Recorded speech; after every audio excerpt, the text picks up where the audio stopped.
Guys पहिले यो बहिनीको एक्टिङ हेरौँ अनि यसको फनी कमेन्ट्सतिर लागौँ है त।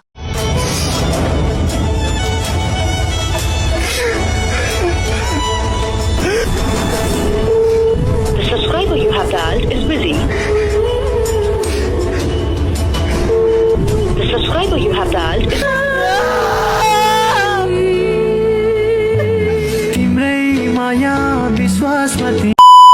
रुको जरा सबर करो। ओछ्यान मुतेर आमाले पिटेर बोयफ्रेन्डलाई सुनाउन कल गरेको होला बहिनीले। गुड एक्टिङ फेरि नगर्नु है। यस्तै रोग हाम्रो गाउँमा नि एउटा केटीलाई लागेको थियो, पछि रेबिज भ्याक्सिन लगाउँदा निको भयो। कौन है ये लोग?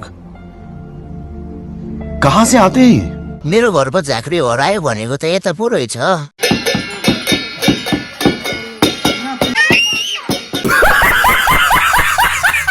त्यो प्रेम गीत 2 ले भन्दा बढी तिम्रो माया प्रेमले रोउँछ होला। गाइस, तपाईहरुलाई मेरो भिडियो मन परेको भए लाइक, कमेन्ट अनि फलो गर्न नबिर्सिनु होला है।